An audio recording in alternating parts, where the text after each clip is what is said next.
لستانبول جشن نوروزی به پیشنگی دم پارتیه لقادا یeni kapıye به beştariya به 100,000 kesan hat پیروز کرن. نوروز استانبولی کو به سلوگانا را به دم آزادی و سرکفتنی هات ساز کرن. ای سال جه سالن بوری به قلبالختر و به جوشتر بو. نوروز کی دیروکی در باز بو.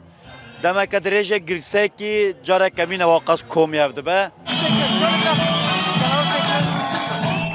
دستپیکا نوروزی دا پولیسان نیشتون کو آلاین کردستانی بکمن قاده. لپشتا جوانان هجماره که زیده آلا کردستان لقاده نوروزی برس کرن.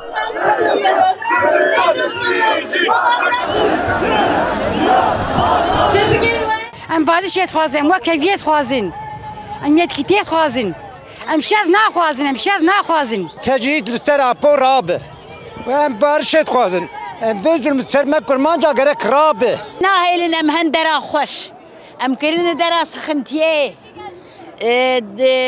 حقی ما خدا نهیله پلیس نیشکو کردن استانبول بجلین کردی دا کevin قادا نوروزی لتوی همون مداخله و آستانگین پلیسان کردن استانبولی به 10,000 دحرکن قادا نوروزی زاگونه وان دا جیت استکیسا قدختنه حتی کو سمبول رزم سرتنه به قدختنه لبل آرمانج دیارش کو آستان کرنه آرمانج سا اراده خستنه هر یوم 10 دقیقه کنه 2 ساعت دان ها گل هیچ دمشه دایکا خرگو مگو نسکر ما اوه نوروزی مگو کرس خفتانی ممرا بشینه از بی کرس خفتان نار مر نوروزی ای سال لدردورا قادا نوروزی تبدیرین گله برفراه نولهی هاتبون گرتن جبر جلو برگین کردی و فلمایان نزکی 100 کسی هاتن دست سر کرن همه هر 4 parça گله که birlik avan yek bu vallahi birlik avan ne bite yek hayata خودم ناگهانه tutuştu. Ama یک ساعتم نه هلنا بنا اولانه چرا بيجي بلا ميتينغ وان زحف زيدان نبر او پوش حفظه در یعنی شوید درخن مرادم اوا بارش بده و امجی بوی دنیای خوی تشت بی امجی دنیای بی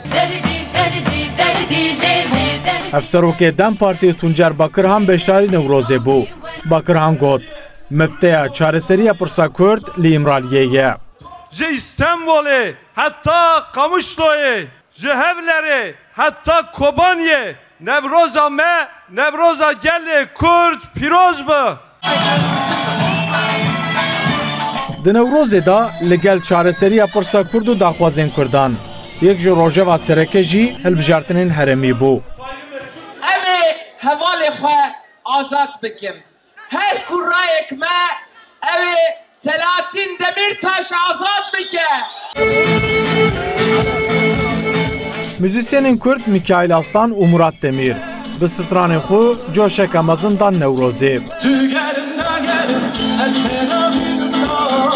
Sürpriza îsal a Newroza Stenbolê jî müzisyena Tunusî Emel Mestusî bû.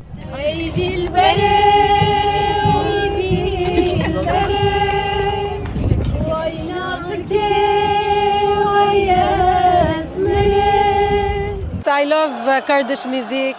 Ez pir ji müzika Kurdî hez dikim. Ez heyrana ritim, awaz û dengên Kurdî me. Gelek spas. Spas. Spas.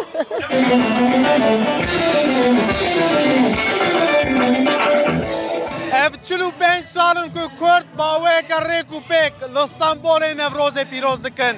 Kurdên Stenbolê îsal jî bi 100,000 herêkên qada Newrozê û peyama aştî û çareseriyê bilind kirin.